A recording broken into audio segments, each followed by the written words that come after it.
Philadelphia, are you ready? They said, are you ready? This is Brotherly Love Wrestling Podcast, your first stop for everything professional wrestling. So sit back and enjoy wrestling talk at its finest with your hosts, Larry Hall and Joe Corrado.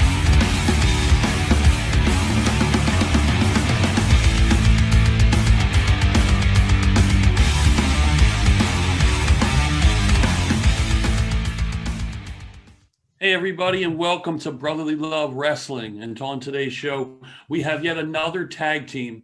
And also from the Camp Leapfrog family, we have Tyrant, Werewolf Creed, and Grey Wolf Raventhorn. Guys, welcome to the show. Thank you for having us. Thank you for having us. So Larry was kind enough to mention Camp Leapfrog. And Yes. What we usually do is we ask you to describe your kind of feelings on it and how your experience has been, and has it been kind of like an atmosphere that you're used to, or is it an atmosphere that's new to you? I'll let Creed begin, just so we're not jumping on top of each other speaking. So sort of like, I guess, take turns, as it will. Well, thank you, brother. Well, the way that we first started at Camp Leapfrog was actually, conveniently enough, we were summoned by, of all people, Killian McMurphy and his goons. Now, granted, a bunch of other monsters were summoned with us, but we're the ones that decided to stick around for as long as we decide to stick around for. Right now, we have been doing Facebook live streams for Camp Leapfrog, which are stressful enough for people like us who have very, shall we say, different and at times rather difficult, depending on your sensibilities of what we do. But our first match for Camp Leapfrog was against Pancakes and Crusher. Let's just say it didn't exactly go out well for us. I thought it went well enough. Let them have the victory. I got pinned by a girl. Let the children have the victory. Please, I got pinned by a little girl who is, I can't even say half my size. She's a strong woman. Don't underestimate her. She's very I've seen her crush people's hands with her own hand. There's a reason they call her a crusher. I've seen her do many things, The soda can on the head was where I think it started, and the next thing I know, she's crushing people's hands in the ring. I mean, she's stronger than you'd anticipate for her, especially considering her size. Yeah, sure. Yeah, I guess she's strong enough, but I guess she was strong enough to manage to pin me somehow after we spent that whole match dominating them like we usually do. Then the second match comes around, and which actually, ironically, was a back in time sort of themed, not just a match, but a show. It was against actually big game Leroy Green and Saber Dorado. And naturally, we ended up winning, which is how we normally do. Isn't that right? Well, victory is always hard to claim now, isn't it? Well, I wouldn't consider the one to Crush Cake such a defeat. I mean, it was amusing for what it was. Let's just say, yeah. Watching them leave the ring in some sort of pseudo victory, while we were still standing strong, they had to be carried out by the fellow wrestlers. So I'm not terribly upset about that. Maiming mortals being one of our pastimes. One of our pastimes. It's one of our favorite things to do. Come on now. It really is, especially when I get to throw them. But no, yes. And also, working for Camp Leapfrog has been a privilege. I've been in many, many locker rooms over the years, many different sort of people, many different sorts of promotions. And this one by far is one of the most fun, very family-oriented atmosphere. Everybody there seems very close. Everybody there seems like family. How we got involved in it, it's beyond my comprehension. I think, wasn't there, maybe it was something to Killian McMurphy. There was a mistaken invite, and we happened to end up in one of our bags, so we came anyway. And we just happened to get mixed in among the campers. It was very hazy, actually. It was more like a smoke it was a smoke-filled basement that I came crawling out of, and as usual, you were just right behind me. We're not that far apart, you and I. Yes. But very good experience though. A lot of fun for anybody who hasn't seen it yet. Be sure to check out Camp Leapfrog. I'm sure in the coming years, even this is going to be quite the thing that people are going to be following. And I really see that the following has already increased just by the product they put out, because it is a lot of fun. It's something different than what you conventionally see, even on the independents. Yes. It was sort of its own. It's sort of its own niche, and I equate it to more of a television program with wrestling, because there's a lot going on and there's a lot of fun storylines and a lot of fun people. So if you haven't seen Camp Leapfrog yet, and I know you fellas have had a few Camp Leapfrog participants on your show yourselves, so I'm sure that's been quite an experience for you. Yes. Yeah, we kind of latched on to Camp Leapfrog, one, because it was local, and two, because they were doing things that we haven't seen before, and we could tell how much fun everyone was having, and it makes you have fun when you can see that the performers, wrestlers are having fun as well. Like, you can tell the energy, and that's a positive energy, so it's easy to latch onto. It's easy to become hooked. Yes, and I feel like that translates very well in anything. Whenever an artist or any sort of performer, whatever medium it is, if they're enjoying themselves, you tend to follow suit, because you naturally, like you said, latch onto that energy. And I think that's really, it's with Camp Leapfrog, it's genuine. I mean, given there's some stress, especially with the live stream, everything has to be precise and everything has to be almost television ready, as if you were doing a live television performance. So there's that stress going on behind the scenes just to make sure everyone's on time, everyone's on the same page. But regardless of that, just the energy, that all the interactions with everybody between themselves, it's a very good roster, and I feel like we're very lucky to be a part of something like that, especially considering we're a little bit darker, I guess you could say, than the rest of the roster. I'm pretty sure we're the darkest of the roster. So how did both of you get summoned to wrestling? Where does one in your stature find how to wrestle? It's not by traditional school, I'm assuming. Is this all outdoors, huntsman wrestling? Some of it is. Unfortunately, what we like to do doesn't exactly coincide with the rules of wrestling. It's more hand-to-hand combat, as opposed to him using axes to take people. I haven't done that in a long time. It's been a long time since I've carried an axe to the ring now, Creed. You know that. It's been quite some time. Well, you should. Well, you still should. It's one of your favorite things. It really is. He has his axes. I have my claws, which usually should be used to take out people's eyes and renders people's flesh, but that's obviously frowned upon. So we had to take it up to the traditional wrestling experts of the modern time. And for me personally, that would come in the form of Seth Rollins. I was formerly trained in the art of professional wrestling through him and the Black and Brave Wrestling Academy out in Davenport, Iowa. Which is currently being run by not just Seth Rollins, but Merrick Brave, who is the head trainer, and Matt Mayday, who is the assistant trainer. And they have been going strong for about almost 7 years now. So in fact, just recently, even though I've never met him, but Benjamin Carter just got signed to WWE, specifically to the NXT UK brand. So while I would have to pretty much beat him within an inch of his life if I ever see him again, it's knowing that somebody from my school actually made it to that level is pretty exciting. But what about you, Grey Wolf? Well, as you know, and I'm sure they mustn't yet, but I follow the sort of time-honored legendary tradition. I was trained at the world-famous Monster Factory. This is my 15th year in professional wrestling. I was trained back when Larry Sharp owned the Monster Factory, before it was taken over by Danny Cage, though I've had the privilege also of working very closely with Danny Cage, became a very good personal friend of mine. So yes, it's going back, and it was tremendous, and I wish more people sort of had the experiences that I was lucky enough to have when I was there. What we had when we were training was we would train several days a week, and Saturday morning we would train, and then we would run an event out of the Monster Factory every weekend at 2 o'clock every Saturday afternoon we would have. And it was completely old school. It wasn't like you see now. No theatrics, no glamour, no music even. We didn't have entrance music at the time.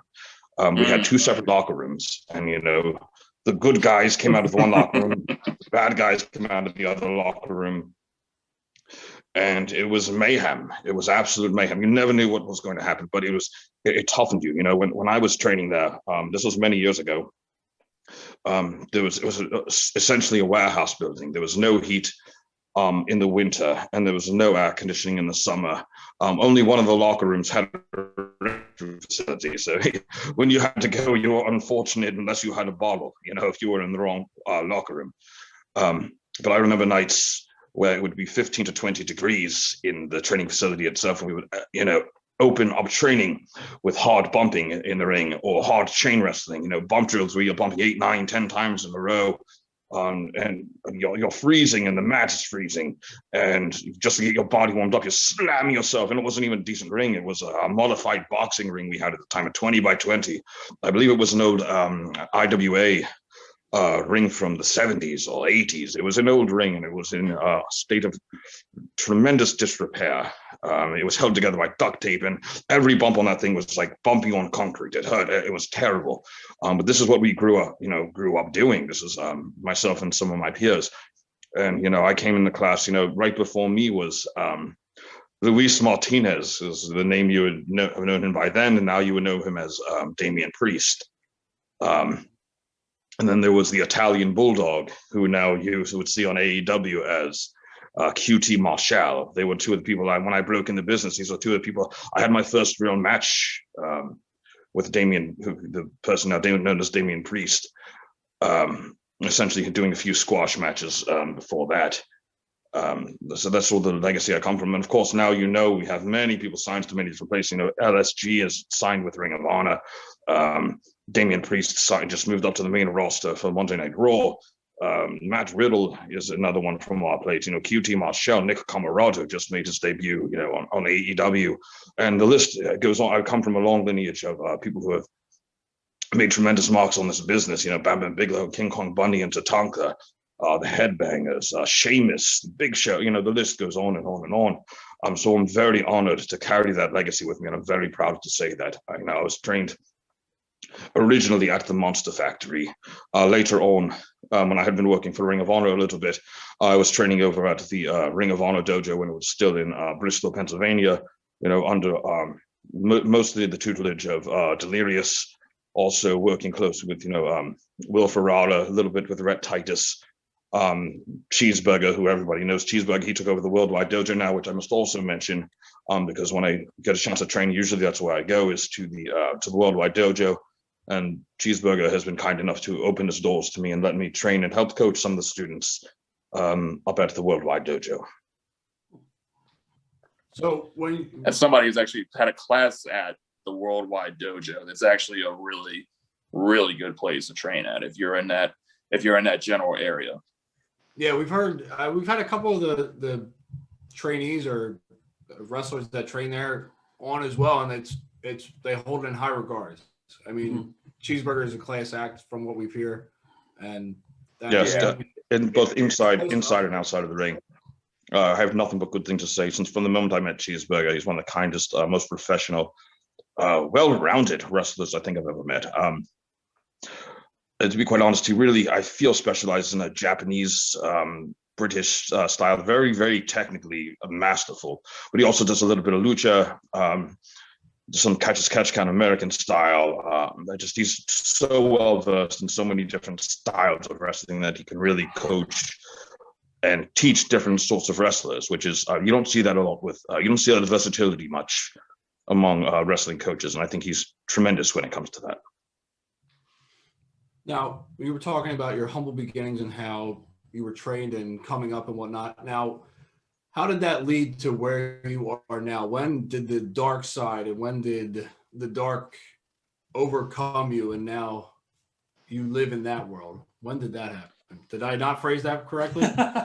No, you phrased it as best as you could. For me personally, It was always there. I mean, it was always there. I genuinely consider myself as a loner, I guess the proverbial lone wolf, if you will, even though that name, that moniker has been done to death time and time again. But yeah, that's pretty much who I am. And the truth of the matter is that I just do not see myself in a crowd of human beings and finding a place to fit in with them, because quite frankly, they change so many times. And just based on how they're feeling, I just feel like humanity itself could just stab you in the back at a moment's notice. And it was getting a little difficult, especially in wrestling and on all the horror stories that you hear about that. And then one day, I think this was about 6 months after I graduated from the aforementioned Black Brave Wrestling Academy, I find this nice, adoring gentleman named Grey Wolf. It was out in the middle of nowhere, West Virginia. Am I right on that? As it was. I remember that very well. Yes, and actually, if we have time, we do have a story about that day involving Rain of Sky, but for right now, yeah, he knows. Actually, that was the day that we first met, and that me and you, Grey Wolf, was the first day we met. You were having a match against a longtime friend / rival in Sizzling Stan Styles. Exactly, yes. I remember you were wearing a Powerwolf shirt, and I'd commented on your Powerwolf shirt. I admired. Oh man, at least somebody remembers what I was wearing that day, because I sure don't. Yeah. So we ended up talking about my recent exploits in the wrestling world. One of them being the Eastern Wrestling Alliance in Parkville, Maryland, which is Baltimore. They just relaunched and had their Sweet 16 tournament, which is a promotion that you, Grey Wolf, have history with. And I've held the title there, yes. Much history. Well, I had good times working with them. Yeah, well, I'm currently right now working on getting there myself. But yeah, we ended up talking a couple more meetings here and there. Actually, the very next meeting was a seminar. I think it was for Outbreak. And I think that's what it was. And we were just talking even more about like different styles, different ways to work, different ways to build upon your personality. And that's kind of just where it all started for me. And like trying to figure out what exactly it was that would just like bring this, I don't know, this darkness, this twisted side of me that delights in people just not wanting to be near me and just taking pretty much whatever I want and doing what I want. And Grey Wolf knows that better than anybody. For me, it's people have always asked me, one of the main questions, oh, I love your gimmick. You know, that's such a good gimmick. You know, and anybody who knows me closely realizes that everything I do is an extension of who I am. You know, there's people think I'm a Viking gimmick. I have swords all over my walls. I have too many swords and not enough space. This is just, I'm going to be building a catapult. This is just something. I have armor all over the place. This is just something I do. This is who I've been, you know, before I've even entered wrestling. Very proud of who I am. And it just extends into what I do in the ring. And I've always, you know, for years and years, I've always been, I guess you could say, the hero, the one people would look up to. Always trying to do the right thing for good. And as I had said, everything I do is an extension of who I am, a part of me. Now, in order to understand, you say the darkness, you have to go through the deepest, darkest, horrible, festering pits of absolute despair to understand, to even begin to comprehend where I'm coming from. The things I've had to endure would kill most people. And Creed was by my side, watching me endure these things over and over and over. Yeah. There's some things I don't like to talk about. This darkness isn't a character. I embraced where I was, and it became part of who I am. And in that extension, I bring that forth into what I do in the ring. People talk about kayfabe and character. Creed has been alongside me the entire time. People don't become this way for no reason. People who have tread the utmost darkest layers of the deepest, darkest pits of the deepest, darkest hell become this way. Now I can still smile here and there, especially in the company of my brother, who brings me much delight, much joy in his companionship. At least I tried. But to say what's brought me to this darkness, I hope with every fiber of any goodness that may be left in my dismal black, empty void of a heart, that you never, ever have to endure it yourself. Powerful. Just watching what he went through and seeing just the people that left him pretty much reaffirmed that we just need that handful of people. And I know I'm among those with you. I know that I will always be by your side, as you will be by mine. And just being around him and listening to him, to his stories and what he knows about not just wrestling, but the world that we are stuck in, that we're living in, made me realize that this is not a partnership that is just going to break up when it's inconvenient for either one of us. No, this is literally the embodiment of brotherhood. Whether anyone likes it or not, whether they like it or not, whether they like what we do or not, we are brothers, we are family. We will always look out for each other, and we will do whatever the hell we want to do to people, regardless of where we're at, and they're going to feel exactly how we feel, what we've gone through, and what we're going to do to the entire wrestling business. If you believe in God, pray to that God. Pray for the mercy that God will bring you, because we will show you none. So a bond that can't be unbroken or broken. God, No. broken.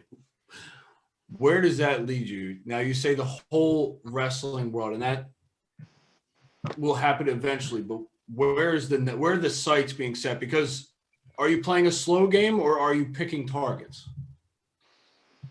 For right now, COVID has made things very difficult with anything. Mm-hmm. I had some very specific goals in mind right before COVID hit. I was personally training very hard, and there are certain objectives that I was working to accomplish, and that's what I do. I set small goals and I work to accomplish them. As of right now, we're sort of just doing what we do, solidifying what we do. Camp Leapfrog has been terrific. And when more things start opening up, we're going to explore more options as far as taking over wherever we go. I mean, we are definitely going to be a force to be reckoned with whomever we sign with or whoever brings us in.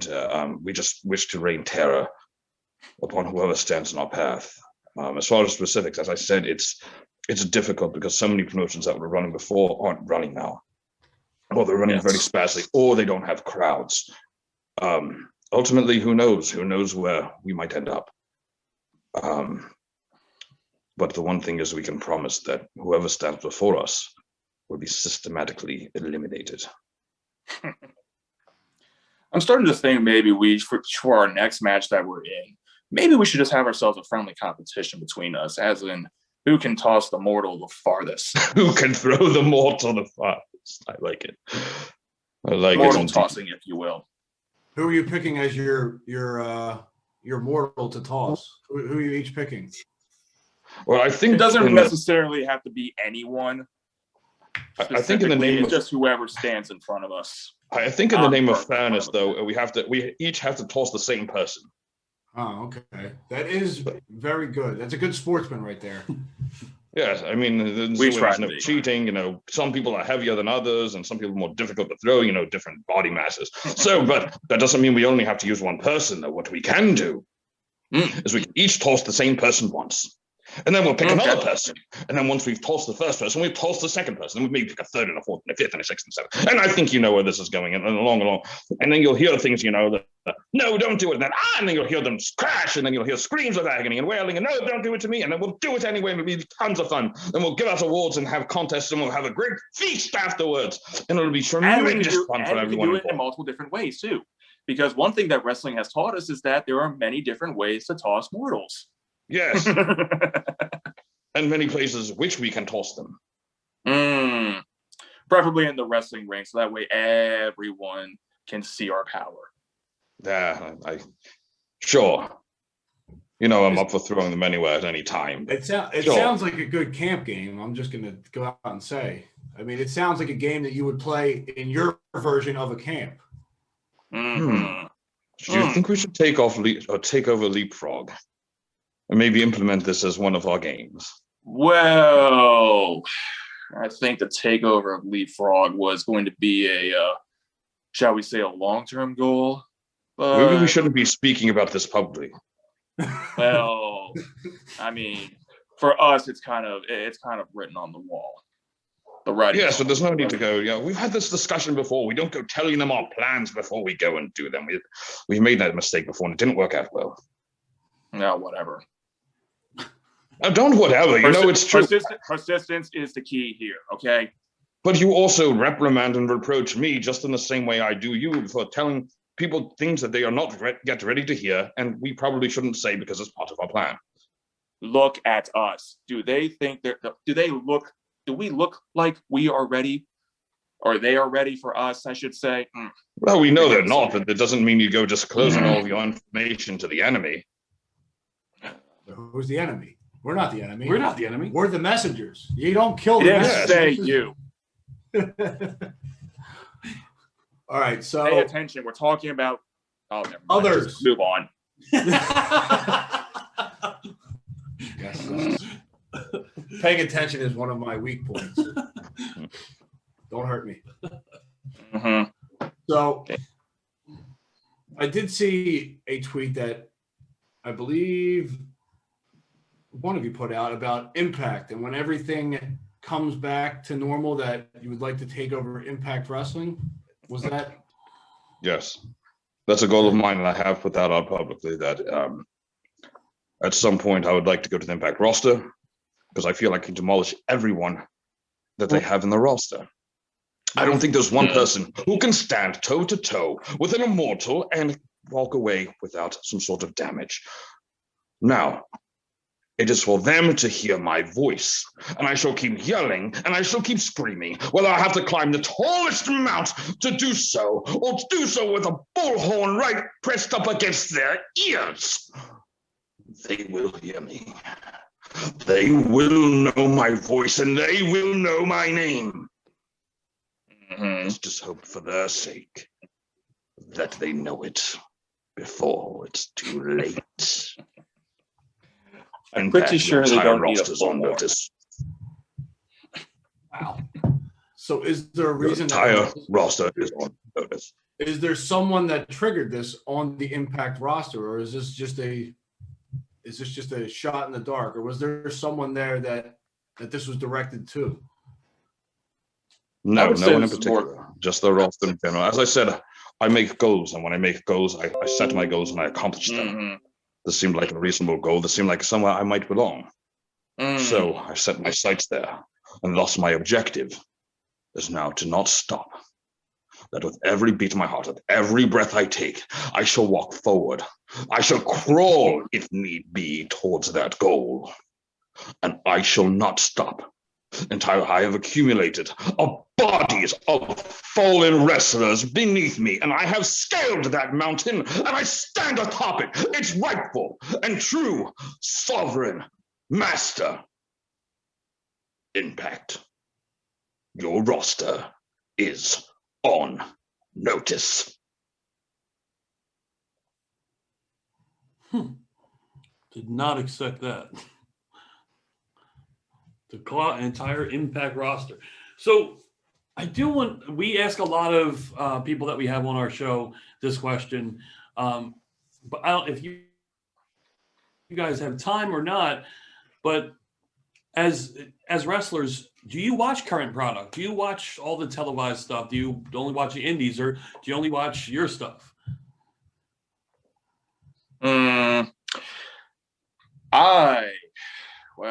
Watching is a good way of putting it. I watch the product and resist the urge to throw any electronic devices across the freaking aisle every time I see it, because I look at these tag teams and wonder, how well would they fare against us? Would they be able to do their what is it called, their 450s, or what else is there, their moonsaults, or their cross bodies, or any of this other, quite frankly, flippy doos and twirly gigs. Yes, it looks like one of the minstrels. It looks like one of those little gigs that you would see at one of those. They used to call it a circus, I believe. Those, what are they? Those acrobats. Like, I was under the impression that professional wrestling was supposed to be about, I don't know, slamming people and not looking cool in front of a camera. Well, actually, slamming people could look cool in front of a camera. You've been doing that for 15 years, haven't you? That I have. Yeah. So we feel, quite frankly, that there's a lack of slamming, a lack of pain, and quite frankly, they traded that in for tricks and adulation from their fellow humans. Adulation that we, quite frankly, do not care about.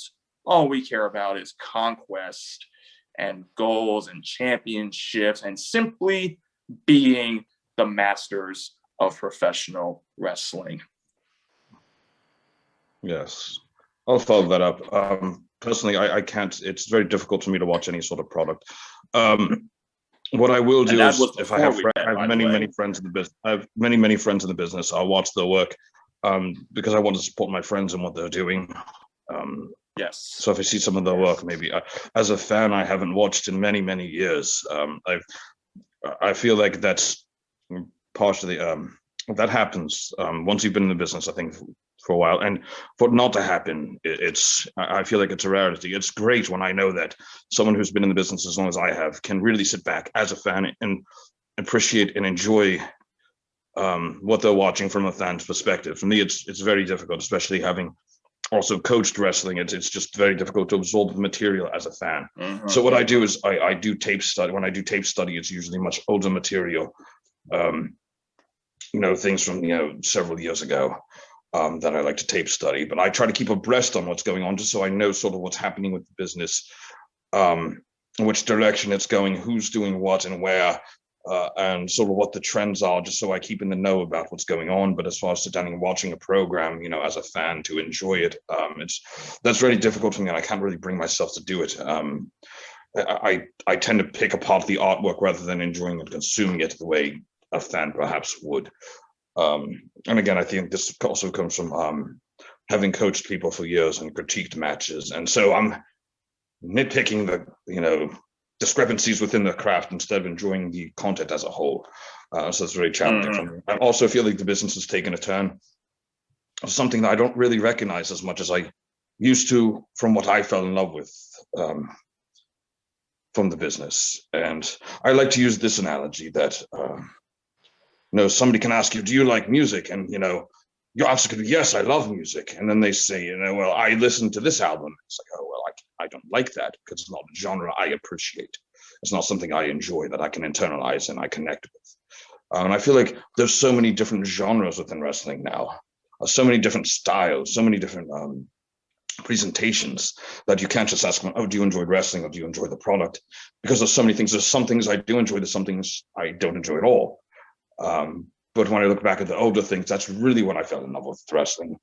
And that's what I tend to gravitate towards when I need to do tape study or when I need to figure something out for a match or I need to reflect on something, or I want some influence with somebody's impression from this match or another, or something to that effect. So I always go back to the older things because that's what I like. It's like making somebody listen to rap that doesn't like rap, and it's so they love music. Like I'm a music lover, but there's certain genres I can't listen to.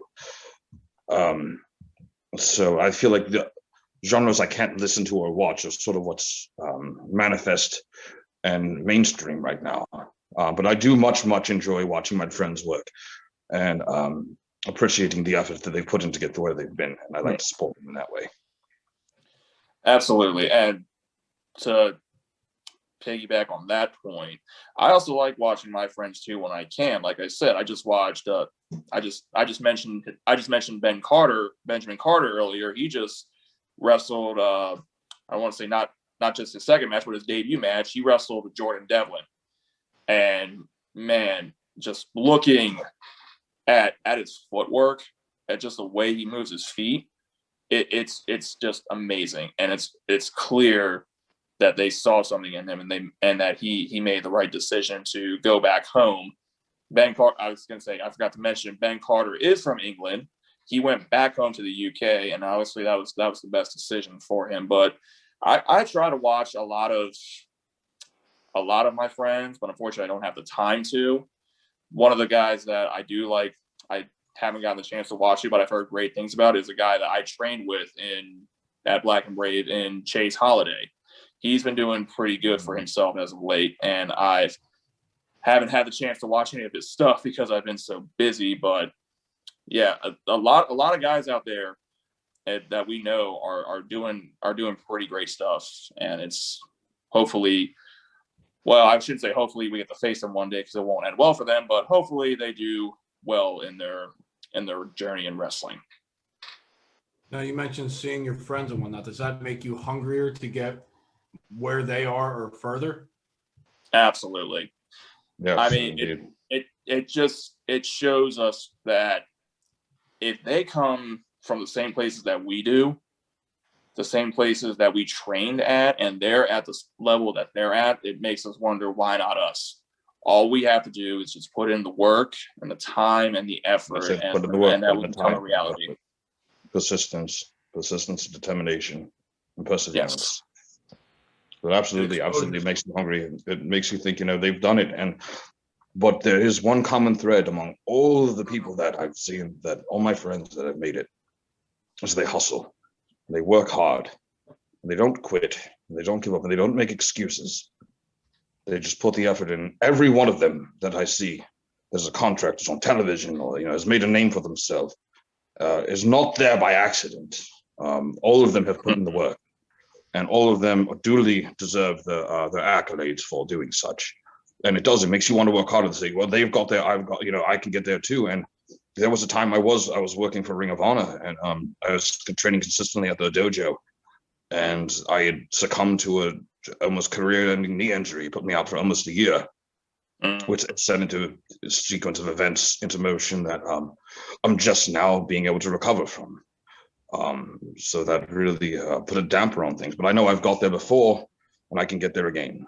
It's a matter of putting in the work, putting in the effort, staying humble, staying ready, and being the best you absolutely can be, and not stopping until you get there.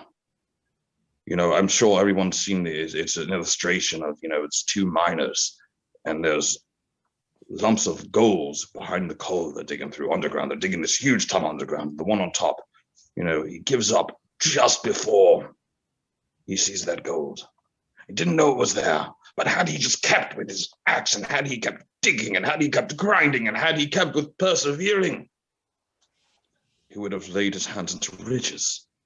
And you see the one at the bottom, who, regardless of how far he had to dig, how far he had to tunnel, what he had to go through, what he had to move, how grimy, how dirty he had to get, he kept at it with his axe until that axe, the tip of it, went from black, from striking coal, to the smallest peak of gold, at which point the gold rushed forth. And the only difference between the one at the bottom and the one at the top is perseverance. So too shall we persevere. Mm-hmm. Well, I think after that, this is a great place to end this conversation. We would like to thank you again for joining us and telling your story, and hopefully the souls will be collected sooner rather than later. Certainly are. They Gentlemen, certainly it's been an absolute privilege. We are honored, and we thank you for having us. Thank you. Thank you, guys. We hope to see you soon on Leapfrog and anything else that you guys want to show up on. Well, now I hope it's Impact. Yeah, absolutely. I assure you, certainly within time it shall be. Perseverance. Oh, yes. Yes, it will. We look forward to seeing that. Yep. Thanks, guys. Have a good night. Gentlemen, it's Thank been you. a pleasure.